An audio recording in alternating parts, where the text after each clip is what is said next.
So now that I have everybody's attention, and I will be taking questions at the end. For those who are virtual, if you type them in the chat, Marlene will help moderate.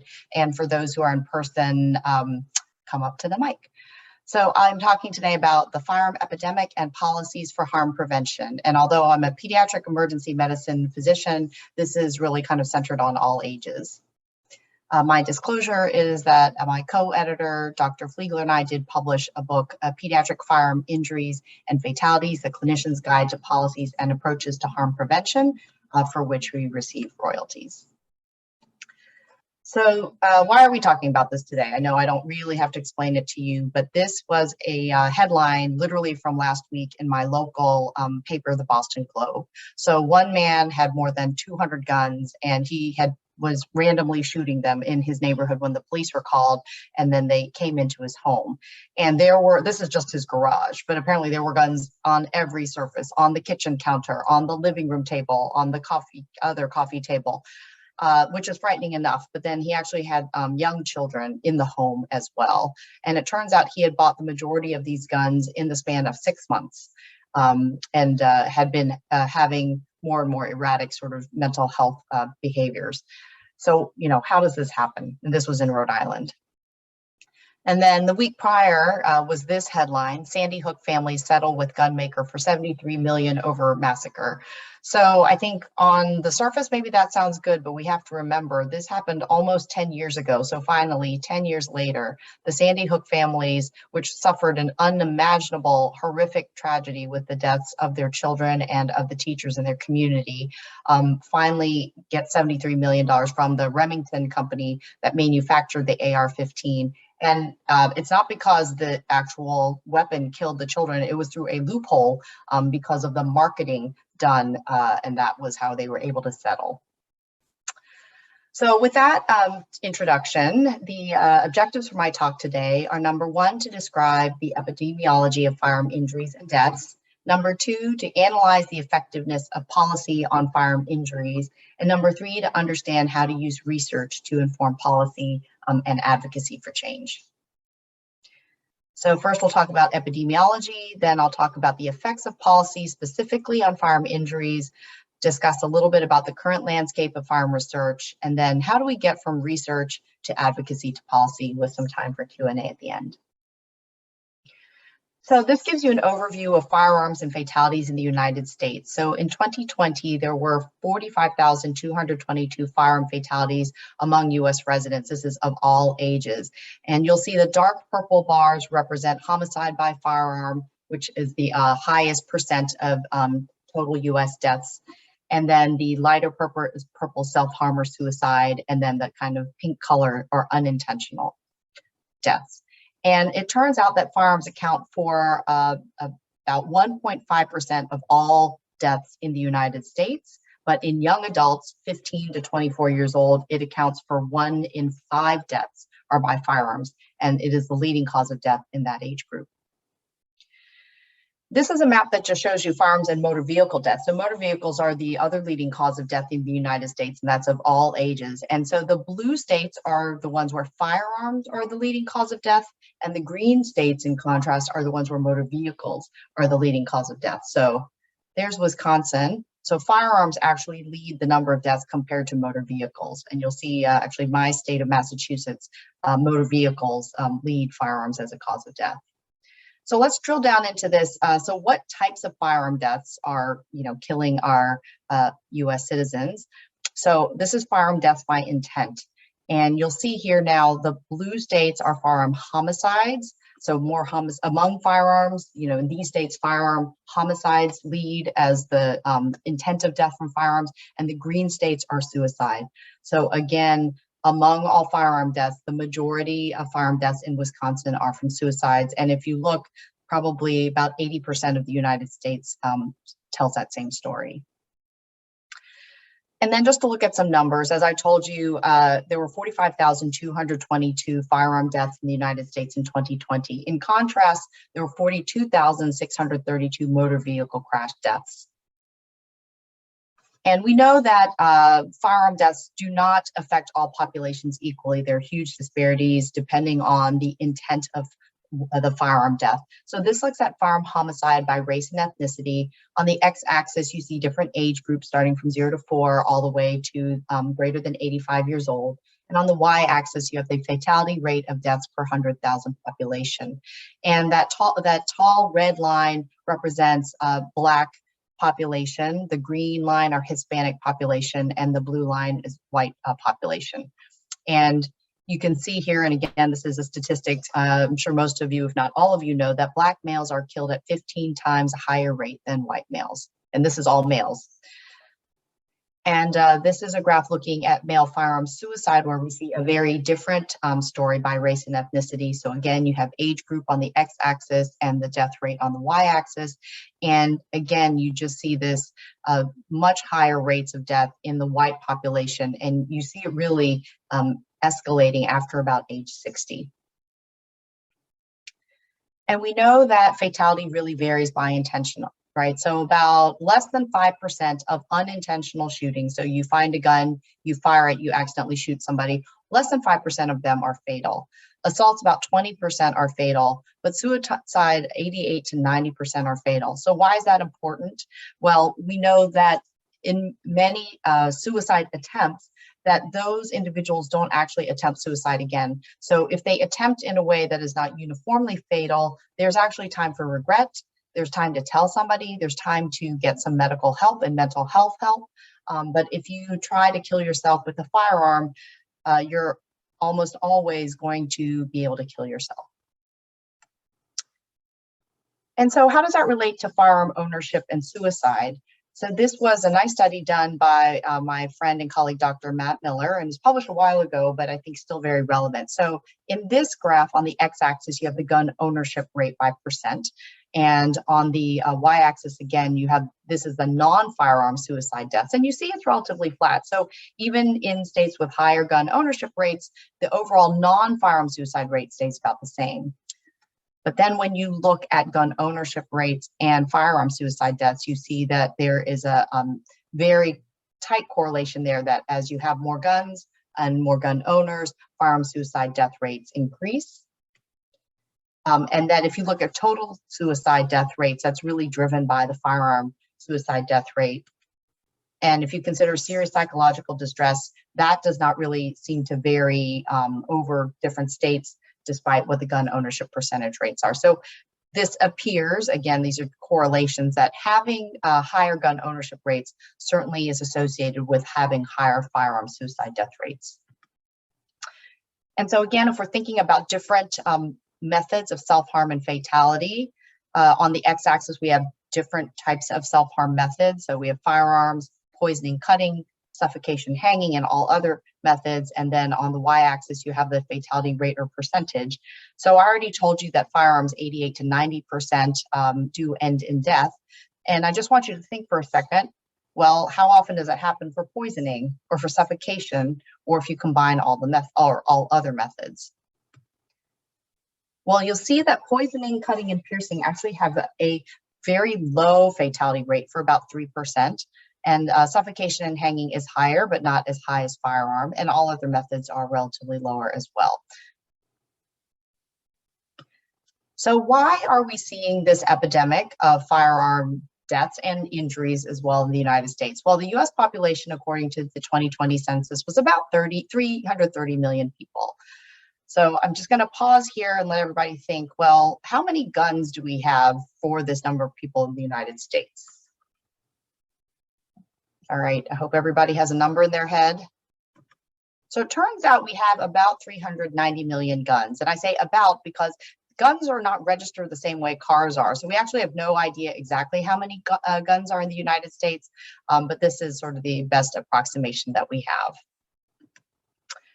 And so again, we have about 390 million guns in the United States, and about 35 to 40% of households have more than one gun. And as we know, that can be for various reasons. That could be for self-protection, it could be for hunting, for different sport, and household ownership does vary by different demographic characteristics. So in this survey by the Pew in 2019, about 49% of the white population or gun owners were white.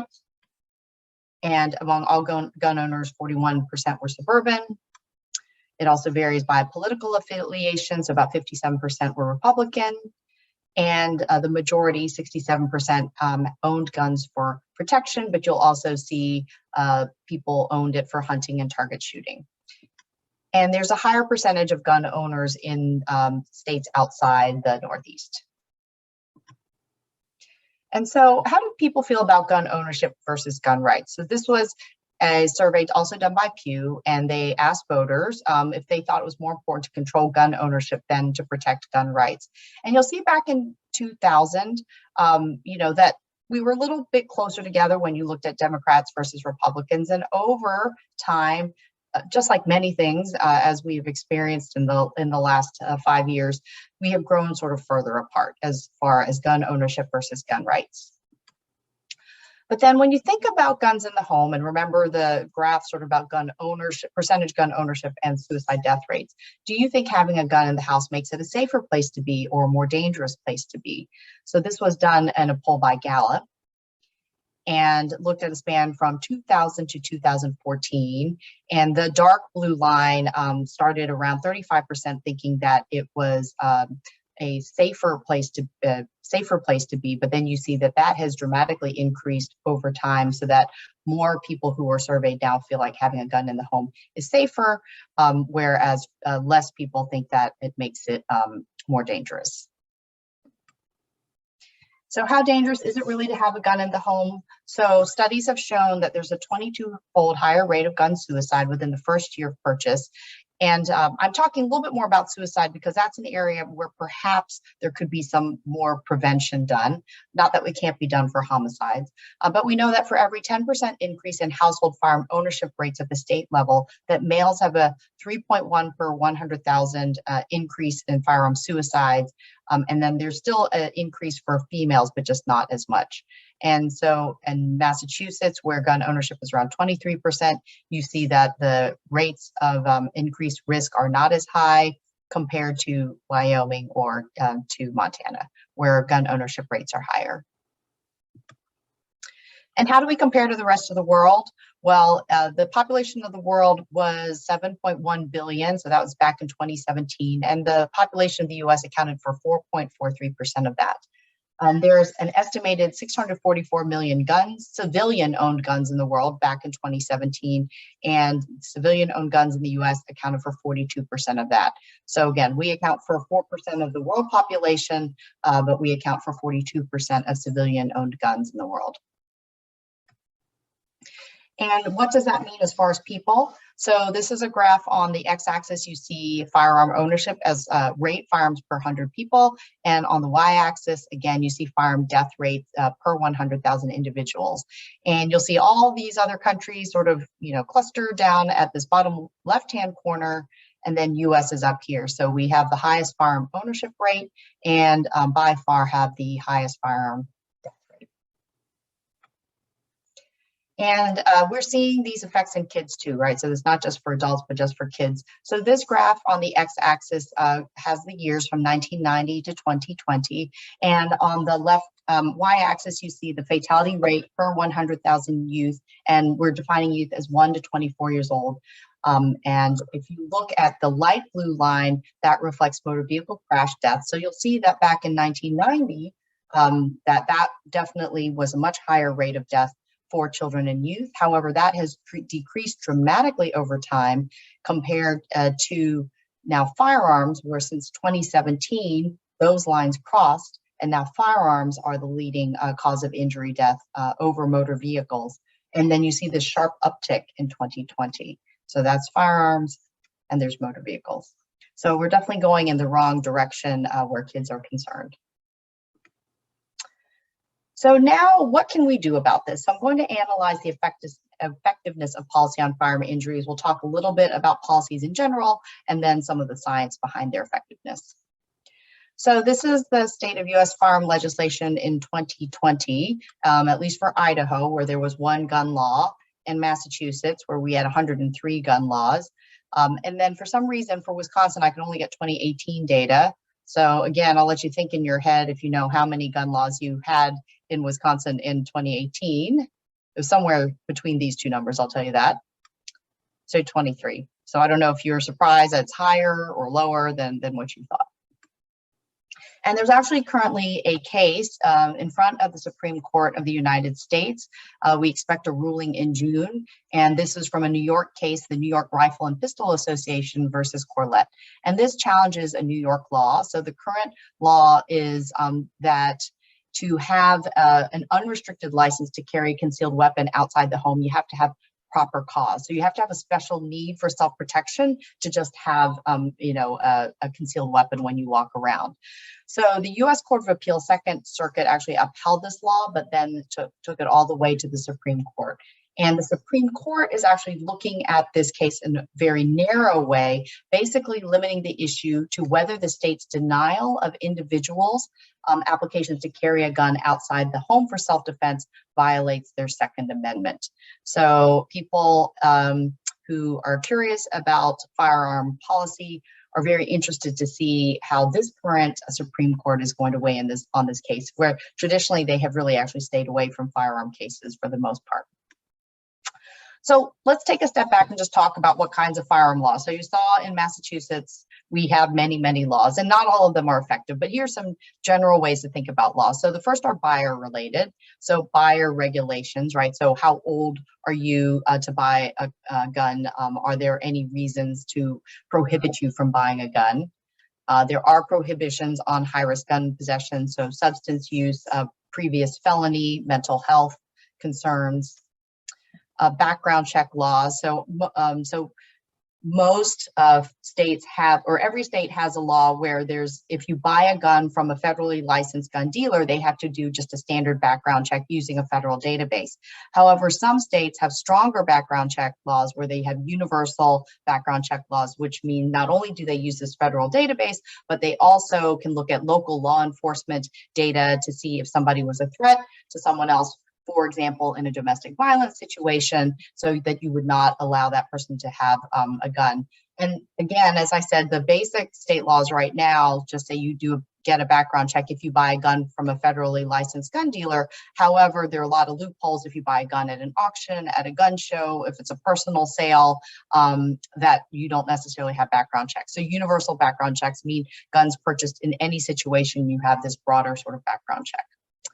There are possession regulations, so you have to have one age to buy a gun and different age if you own a gun, and there's different ages. So that in most states you can be 18 to own a long gun for shooting, for example, or hunting, but you have to be 21 to own or purchase a handgun.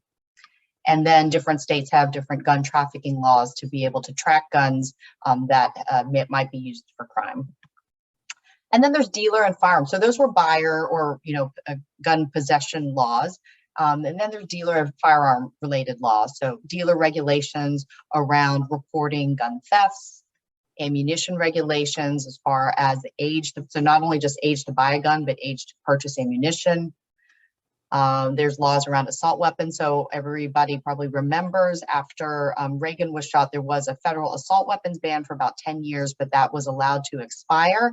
Now different states have assault weapon bans. So in the state of Massachusetts, we have an assault weapon and large capacity magazine ban, but most states actually do not have that. And then immunity statutes. So that kind of goes back to that Sandy Hook newspaper story that gun manufacturers cannot be held liable for injuries or deaths that are from a gun.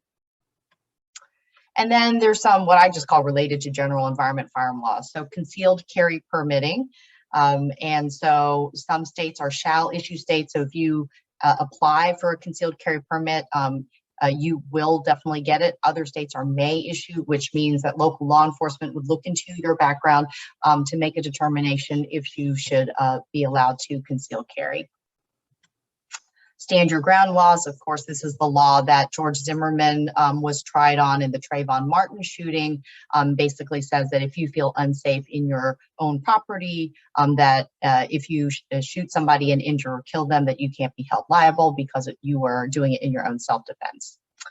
There are domestic violence related laws, including the extreme risk protection order laws is one example, but there are also specific domestic violence related laws which prohibit an individual who's at risk for harming someone else in a domestic violence incident from owning or possessing or purchasing a gun. And then there's child safety laws, and these are generally called child access prevention laws, are the most well-known ones, where an individual who owns a gun can be held liable if a child accesses a gun. So back in the early 2010s, we were actually interested, after hearing about the Trayvon Martin shooting, to see if firearm legislation actually was effective in firearm-related fatalities. And surprisingly, nobody had really published on that at that time. So we developed this very simple firearm legislative strength score, which basically was, if your state had a law, we would give you a point. So some states like Utah had 0 laws, so they had a score of 0. Massachusetts had the most number of laws at that time, which was only 24. So again, we're up to 103. Back then in 2012, we only had 24 and we had the highest score. And in this time span from 2007 to 2010, there were 121,084 firearm-related fatalities, and about 60% were a suicide and 40% were homicide.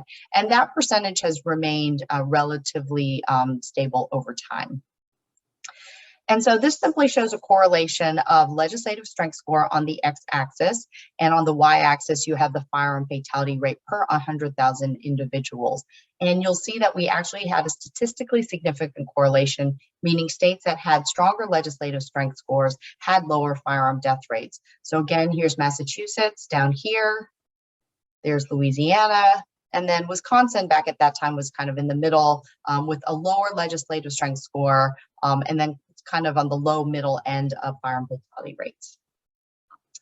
And then we performed a multivariable regression to look at firearm fatality rates. And basically we divided up states into these quartiles based on what their legislative strength score was. And we found that the states with the strongest legislative strength score, so quartile 4, had an overall 42% reduction in firearm related fatalities compared to the states with the lowest legislative strength scores. Then we went on to do a systematic review just to see how firearm laws were associated with firearm homicides. And this was interesting because we looked at papers from 1970 to the early 2010s. And even though this is such a big problem, firearm homicides, we were only able to find 36 articles because there just has not been much published in that area. And a lot of it was actually very poor quality.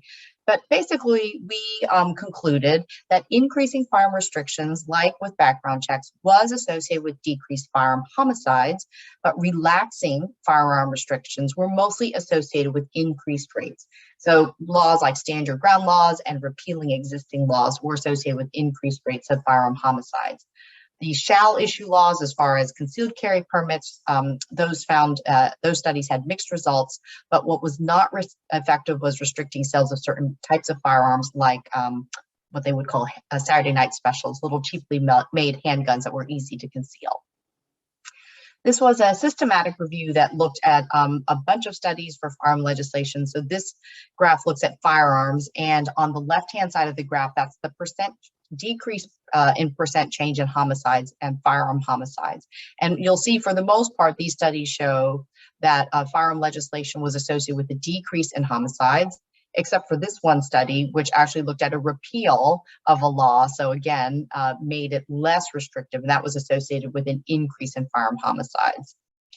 And then for this one looked at suicides and the percent decrease change in all firearm suicides, and looked at different combinations of laws, and also showed overall a decrease in firearm suicides as the effect of different laws.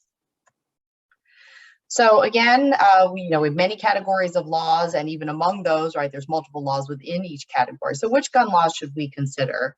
Well, banning weapons of war is one to consider as far as assault weapons and large capacity magazines, stopping the flow of illegal guns, keeping guns away from kids. So I think even if people may not agree with some of these other types of laws, I do think that probably most of us can get around and want to keep our kids safer. Strengthening background checks, and then treating guns like we treat cars. So my son is now in college, but when he had to learn how to drive, he had to go through licensing, he had to go through driving school. I had to sit through a 2-hour education class. He couldn't drive with any of his friends or at night for 6 months, and then finally he was able to drive a car that with a license that was registered. And so because of things like that and many other changes that we've had to make cars and roads safer, that's why we've been seeing decreases in motor vehicles deaths and injuries over time. And maybe we consider applying some of those lessons to firearms as well. And so the RAND organization has been doing a lot of work looking at policy and how it affects firearm deaths and injuries. And so I like this kind of visual because it shows you the effectiveness of these different types of laws. So this one shows that child access prevention laws, and I'll talk a little bit more about that in a moment, has strong evidence that it may decrease unintentional injuries and deaths as well as suicide. So this was a study we did published last year called Child Access Prevention Firearm Laws and Firearm Fatalities Among Children. So this just looks at children and firearm deaths 0 to 14 years. And again, child access prevention or CAP laws hold gun owners liable if a child accesses or even could access a gun. So there's two basic categories. There are the recklessness laws, where basically the adult hands a gun to a child and then the child shoots someone and injures that person with it. And then there's the more restrictive negligence laws, of which there's 3 different types. There's the child uses, so the child accesses the gun. The adult doesn't necessarily give it to him. The child finds it, accesses the gun, and improperly uses it. And the gun is improperly stored, so the child is able to access it. And then there's the child accesses it. So the child accesses the gun but doesn't actually use it, and a gun owner can still be held liable. And then the most restrictive is a child could access. So just based on how the gun is stored, the child could theoretically access the gun, but they actually haven't. And so that's the most restrictive type of CAP law. And so this is kind of the lay of the land when we did this study, and it basically shows that 25 states had CAP laws, and so Wisconsin did pass one in 1992, and that was a type of this negligence law, but it was the least restrictive of the negligence laws, which basically says a gun owner would be held liable if the gun is improperly stored and the gun does access it and use it. But the last law was passed in 2000 in New Hampshire. So there's obviously a long way to go to actually have some of these laws implemented and perhaps improve their effectiveness. And so here's our main results. So on the x-axis of the top graph, you see the years since law passage, and the red line actually shows the firearm death of 1 per 100,000 population. So this yellow line is the recklessness laws. So shows, that the recklessness laws are not very effective. And then here you see the negligence laws, those more restrictive laws, definitely had a decreased rate of firearm deaths. And if you compare the recklessness laws states, that's the least restrictive, right, to states with no laws, you see that the firearm death rate's about the same. So that having stricter negligence laws appears to be associated with decreased firearm homicide deaths in children. So what other types of laws are there? Well, waiting periods, having background checks, and prohibitions associated with domestic violence have been associated with decreased violent crime. And so extreme risk protective order laws are one of those types of laws. And that basically says that a judge can rule that a person either at risk for harming themselves or harming somebody else cannot be allowed to possess or purchase a gun. But those restrictions are reevaluated usually every 6 months to a year in the courts. And one study found that they estimated that with this law, 1 life is saved for every 10 to 20 risk warrants issued, and that was for the state of Connecticut. And then standard ground laws, on the other hand, actually there's supportive evidence that actually may increase violent crime. So our overall conclusions from the published literature is that stronger state gun laws are associated with decreased firearm deaths, but simultaneous laws focusing on multiple areas are really associated with reduced firearm deaths in some countries. And restrictions on the purchase, access, and use of firearms is associated with reductions in firearm deaths. But there are many, many limitations to these studies, right? So there's no way you can do an RCT, for example. And as you know, and we'll talk about a little bit in a moment, the funding for farm research was pretty much decimated in the mid 90s. So these studies are mostly ecological in design, right? So there's a population, there was a law, there was a change. So we really can't say that there's any cause and effect. We can just say we see an association. And when we did the firearm homicide systematic review, there was a huge variety in the quality of study execution, especially the older studies, and they didn't account for bias and confounding. And some outcomes, especially in pediatrics, they're very limited studies. So what are our policy implications? Well, we need to focus on identifying effective policy strategies and really evaluate the interaction of multiple laws and variation with other factors, including the enforcement of these laws. We need to analyze non-fatal outcomes. So you see, I've mostly talked about deaths because that's where we have more data. We should explore laws not related to firearm rights, and we need to understand firearm policies and how they're implemented and communicated to the public as well. So it's one thing to have a law like the Extreme Risk Protection Order law, but if you have a law and nobody knows about it, then it won't be effective. This law, probably most of, if not all of you have heard about. This was the Florida Physician Gag Law. So I just want to mention that for a moment. So it was called the Firearm Owners Privacy Act or law. It was passed in 2011, and it passed after about 6 months, actually, after it was introduced. But then there was a stay on it so that it wasn't actually enacted. And then finally in 2017, it was repealed. And basically, this law prohibited any written or verbal inquiry about a firearm ownership by a patient, a family member, or in the patient's home, unless relevant to the health and safety of the patient. So even though it was relevant, nobody felt safe asking about it, right? That's why it was a gag law. It did also prohibit discrimination or unnecessary harassment of a firearm owner, which I think we would all think is very reasonable, and that the Board of Medicine could sanction disciplinary action against the physician. So this was overturned in 2017. The case was called Wolschlager versus Florida, and based on the First and 14th Amendments. And they basically said it was unconstitutional, basically on First Amendment rights for physicians to be prohibited. So it's our right to free speech that it was unconstitutional to say that we can't ask. But what was constitutional was the anti-discrimination clause. And so that was sort of the only part that was held up, that physicians should not discriminate based on firearm ownership. And I think we would all agree that. So now towards the end of my talk, we're going to understand a little bit how to use research to inform advocacy and policy change. So this is an old article published in 1993 by Dr. Arthur Kellerman, and it was titled "Gun Ownership as a Risk Factor for Homicide in the Home," and it was published in the New England Journal of Medicine. And basically, they took police reports. He got to be friends with a coroner, and in King County, Washington, that's where Seattle is located. And they got all the coroner reports and police reports of gunshot deaths in the home from 1978 to 1983. So this is an old study. And basically, what you'll see here is that the percentage of these firearm deaths for self-protection homicide, right, for an intruder, was very low at 2.3%. That 10% were criminal homicides. So again, generally a domestic violence situation, and then the vast majority of deaths, again, were from suicide.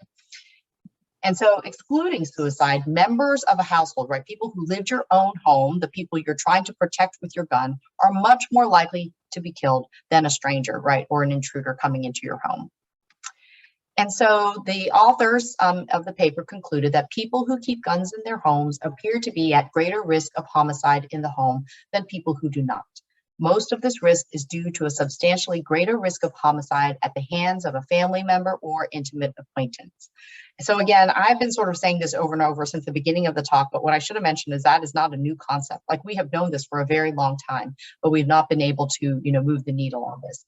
And you'll see here at the bottom right that this work was supported by the CDC. Well, there were a lot of people not happy about those conclusions. And so in 1996, there was a very robust federal response to firearm research due to some heavy lobbying by the NRA, who actually, they attempted to eliminate the National Center for Injury Prevention at the CDC. And they were unable to do that, but they eliminated $2.6 million from the CDC budget, which was the exact amount used for firearm research the year prior. And then probably most of you have heard of this Dickey Amendment. So then this Dickey Amendment was passed, which says specifically, none of the funds made available for injury prevention and control can be used at the Centers for Disease Control and Prevention may be used to advocate or promote gun control. So this doesn't say anything about injury prevention, but everybody just interpreted it pretty much at the federal level that no federal funds, not just at the CDC, but other places could be used for gun violence research. So what happened? By 2012, basically funding was banned for firearm research, even from the NIH. And by 2013, funding for firearm research at CDC decreased by 96% to where it was only $100,000 of the $5.6 billion budget for the CDC. And things continued. So background check data are now destroyed within 24 hours, and most databases associated with firearm purchasing are eliminated or made unavailable. So as you know, when you buy a car, you have to register it, you have a license, you know, anybody can track you down, and actually that information could be publicly available. We have no such information for firearms. And so what happened as a result with all this research funding? So on this graph, on the right-hand side, you'll see U.S. public funding for research. And the kind of orange color is motor vehicle crashes. I guess that's the yellow color. The orange color is for diabetes. So a lot more funding for diabetes, which is important, but you see almost really no funding for firearm-related deaths. And then on the left-hand side of the graph, you see the effects of those disease or injury processes on years of potential life lost, right? So the greatest number of lives lost, motor vehicle crashes, and that was at the time of publication of this graph. And then diabetes, right, much lower, although it has the much higher amount of funding. And then you'll see that firearms have a much greater number of years of potential life lost as an injury mechanism compared to funding. This was a study from Rebecca Cunningham in Michigan, and she showed here the relationship between research funding and mortality, and this is among pediatric diseases, and she looked at the span from 2008 to 2017. On the x-axis, you have mortality, so the number of deaths, and on the y-axis, you have funding in millions, and again, it's on a logarithmic scale. So you'll see firearms down here, so high mortality, right, but low funding, much lower than even the lower bound of funding. Cancer, not surprisingly, also high number of deaths, but actually higher than the upper bound of funding. And then just for reference, I'm going to show you tetanus. So tetanus is down here, right? Almost no deaths in this 10-year span, has almost the same amount of funding as firearms. So I just want to pose this question to you. This looks at firearm and cancer deaths for children and teenagers from 2010 to 2019. And you see that in 2010, that the annual number of deaths for firearms and cancer were kind of in the same range. However, over time, and you remember how much funding there was for cancer, which again is very important for us to study, the number of cancer deaths has decreased over time, but the number of firearm deaths continues to rise. So I just want to pause here just for us to think about, well, what would have happened? I'm not saying take money away from cancer, but what if we'd given that same amount of money to firearms?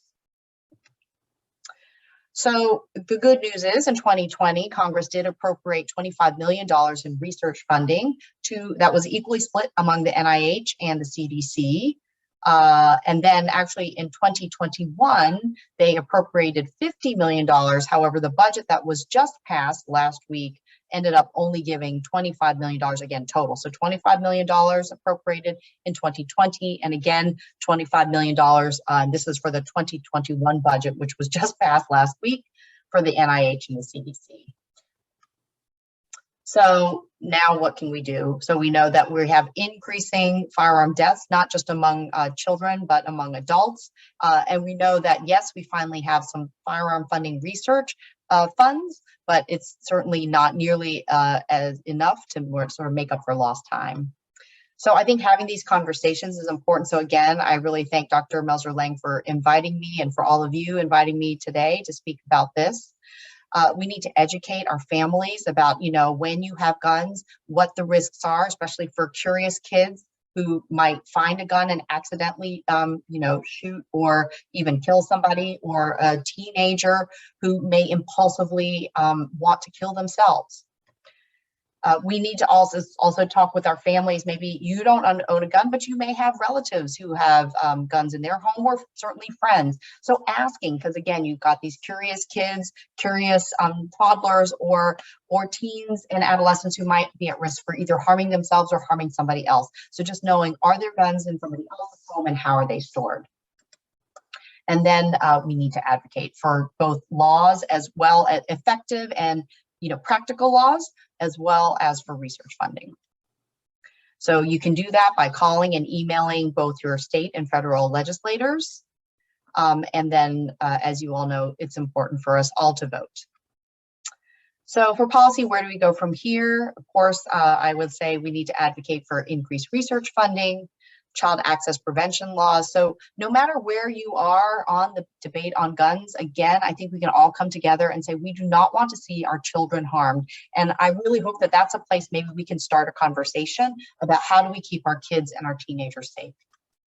Universal background checks, obviously that would help everybody. And the cap laws also, I just read another headline of a child who was in the back seat of a car, I think this was in Michigan, found the kid was like 3 years old, found his mother's gun in the back seat, shot her in the neck. She was in the front seat and the mother died. So again, these laws are important for all of us. And then extreme risk protection order laws. So my take-home points today are that firearms are a leading cause of death in US residents, but they are preventable. They're disproportionate effects by race, depending on the intent.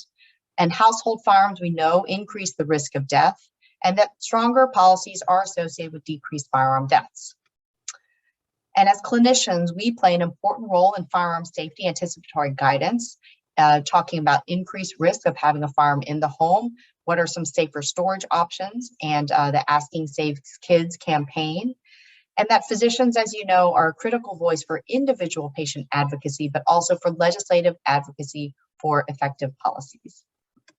So thank you again for this kind invitation, and I'm open to taking any questions.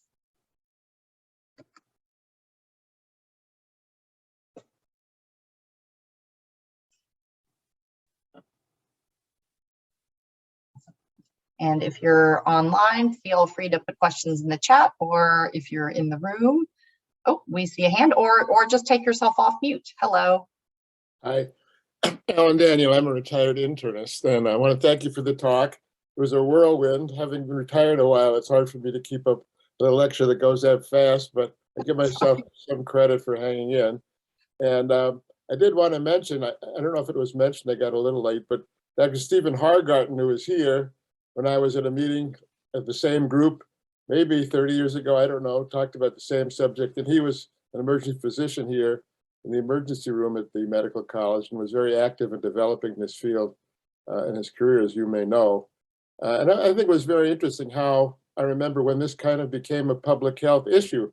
For a while, that wasn't considered public health. And it was kind of a new dimension to start looking at things like firearms. Well, I understand the appropriateness of it, but I remember all this happening. But the question I have has to do with the way of looking at this. You pointed out that this is a public health epidemiologic approach, and that it doesn't give a lot of insight necessarily into cause and effect, and that the data, is somewhat problematic. So that there are certain limits as opposed to maybe some powerful molecular biology approach like the one that led to the development of the COVID vaccine, miraculously. So that when you look at funding, I think one of the ways to think about it is how powerful maybe the consequences of looking more deeply using these methods into a given subject. So I'm interested in your thoughts about funding in that regard. The other question I have is the language for looking at violence. I mean, public health that you pointed out is one way of looking at it, but having been interested in it a long time, I wonder how you feel about other languages for looking at. For example, I'm thinking of Truman Capote's novel and film about In Cold Blood, trying to get into the mind, looking deeply at individuals and what's at the heart of this. And of course, there are novelistic approaches, psychological, so racial. There's many, many ways. And the question is, what gives us the greatest insights into what's really behind this explosion in violence? I mean, having documented it, and this, of course, of biopsychosocial models for looking at things, and they can be expanded to a greater extent. But the question is looking at what's happening Are there different language that you feel give you insights into what's behind the statistics? That's really the final part of the question. All right, well, I'll start with the first question, right, which is just data. We have limited data sources for a long time, and that's why a lot of what I showed you was based on deaths, because we do have very good publicly available data from the CDC. And then since 2018, they actually, CDC now has funding for the National Violent Death Reporting System for all 50 states. And that's not just firearms, it's all violent deaths, but it has a lot more narrative information. So then you know, right, what were the circumstances? Was it for domestic violence? Were there mental health concerns in the perpetrator? All this information that we don't have for the death data necessarily. So I think now with better data sources and now with funding, right, then you can have people actually doing high quality research, trying to build more data and really do the quality research that we need, as you said, for us to figure out what are the policies and what are the areas that we can intervene on. Because I think there's some types of firearm injuries, probably homicide, that are going to be more difficult to apply prevention strategies. Not impossible, but I do feel like suicide and then unintentional firearm injuries, especially in children, are two areas that would be slightly easier, not easy, but slightly easier to approach. And then as far as the language, I think, as you have seen over time, how we think about mental health, how we think about suicide, how we think about intimate partner violence really has changed over time, where in the past it might have been, well, in an intimate partner violence situation, it was maybe the fault of the victim. But now I think we know that we can't really put blame on one person even or the other, but that we can try mitigation strategies. So I think from that standpoint, I think understanding that this is a public health problem because it's affecting so many people and it's and increasing numbers, but that there are strategies on multiple levels that we can, you know, try to prevent specifically firearm related deaths and injuries due to intimate partner violence, due to unintentional shooting, and due to suicide. Then if we have that framework around it, hopefully that makes it easier for people to understand. I'm not sure if that really quite got at your language question.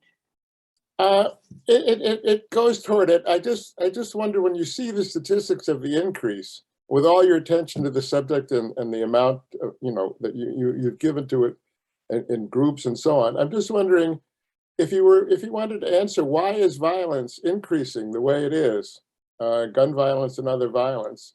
What gives you a deeper insight into what's happening other than describing the phenomena? I think it's just the prevalence of guns. That is a theme I think seems to be quite strong, that the more that guns are available, right, if people are able to access them, then that increases the risk of gun violence on every single level. Even if you think from the simplest level, right, if the child can't access the gun, then the child can't, you know, shoot anybody with it. But it turns out that that is the same, you know, for adults as well, that they can't shoot themselves or have less ability to kill somebody with it. Now, obviously they can kill somebody with somebody else. But again, homicide, I think, is the place where we probably have the least amount of data, as you know, and that is going to be the more difficult area to study. But again, there's a lot we don't know because there hasn't been a lot of good research dedicated to it. I guess my question goes to the homicide question. And what percentage of people actually legally purchased the gun and the gun was legally registered? What percentage of homicides are committed with that situation? I don't think we know that. I think that's a really interesting question, and I don't think we know that. Certainly none of that data are publicly available. I think it is available on the federal level, but that's not available for researchers. Another question, how do you define an assault weapon? Oh, so an assault weapon, and there's a range of them, right? But basically, those are the weapons that can have a high capacity magazine, so they can shoot multiple rounds before the individual has to reload the weapon. So there's a semi-automatic and then the fully automatic. But the whole idea is it can shoot many rounds with a large capacity magazine without having to be reloaded, as opposed to a handgun where it might be able to shoot like 6 rounds. Most handguns will shoot probably 13, I would think. Yeah, but Okay. not 50. So. And the other question I have, do you know of any situations where guns were discharged without someone pulling the trigger other than maybe Alec Baldwin? Yes, I think nobody knows what happened there, huh? I do not. I don't. I mean, doesn't mean that hasn't happened, but I do not personally know of that situation. Have you heard of that? No, I haven't. Yeah. Usually it takes someone to do it. Right. And we know that children as young as 2 and 3 years old can shoot a gun. And so again, that's why, trying to protect our children from that is very important. I don't know that parents think that their toddlers are actually capable of pulling the trigger of a gun.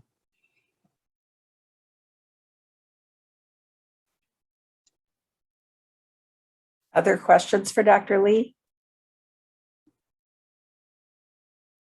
Hi, thank you for your really interesting talk. We currently are watching amazing events in the Ukraine, and I think a lot of Ukrainians are wishing that they had a Stinger in their basement.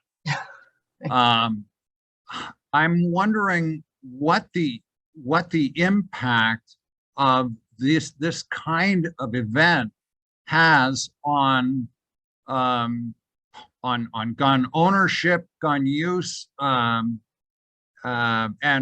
regulation thereof. Do you care to speculate about that? So it usually is associated with increased purchasing. So I have a slide for a different talk that shows at the beginning of the COVID pandemic that gun sales shot up like this because, and actually the percentage of first-time gun owners also increased as people felt like they needed to do what they could to protect themselves. Other times that gun sales go way up. So after President Obama was elected, people were afraid that they would have less access to buying guns. And then typically after very well publicized mass shootings, like the Sandy Hook shooting, gun sales go up. And we know this also, both gun sales, but also background check numbers go up because people are concerned that policies will change and that they will actually have less access to guns. It turns out at the beginning years of the Trump administration, gun sales went down because I think people were less concerned, that policies would be more restrictive on buying guns. So that's a very astute question, how people respond to the times. They definitely respond with, gun buying behavior.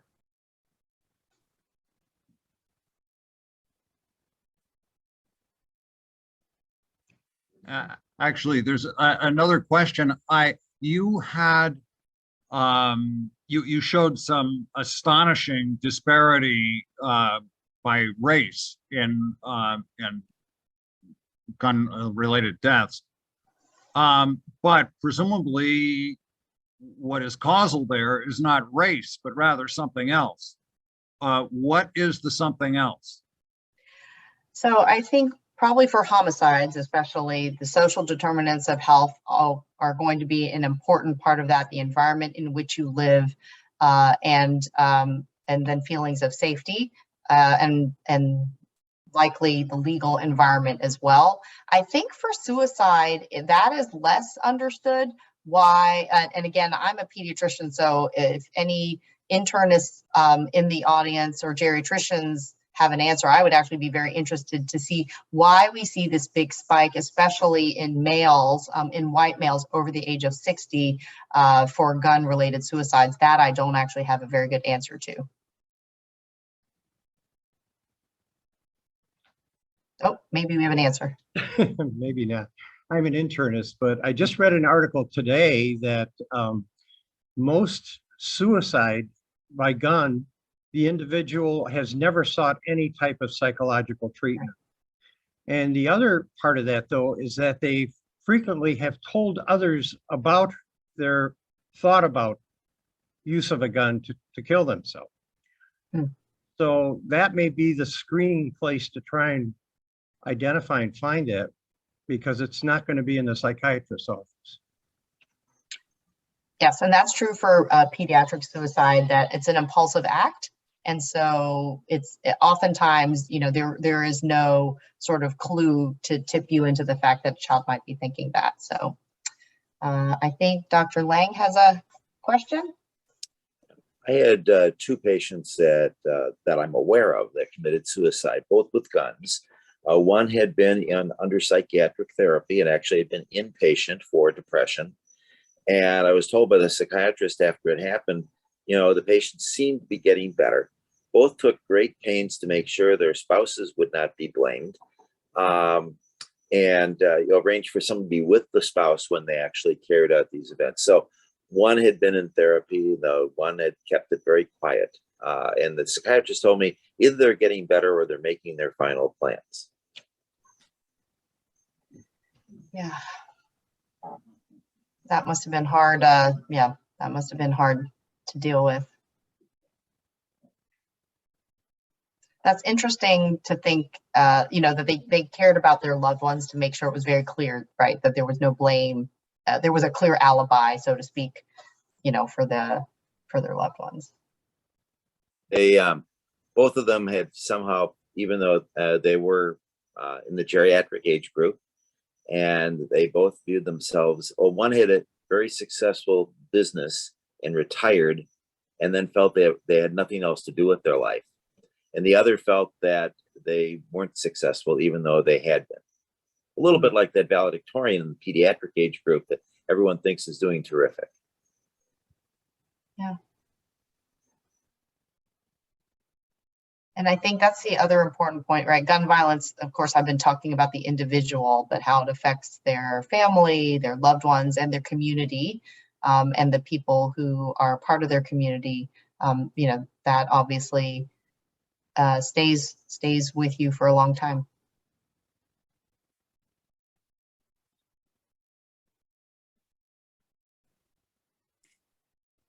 Well, Dr. Lee, thank you so much for your wonderful talk.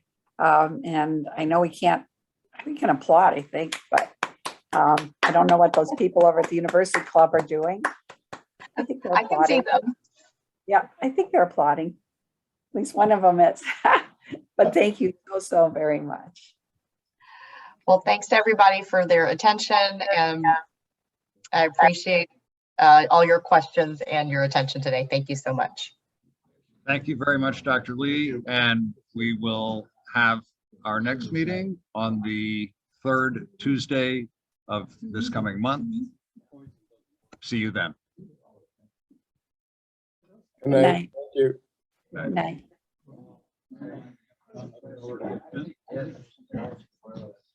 Yeah.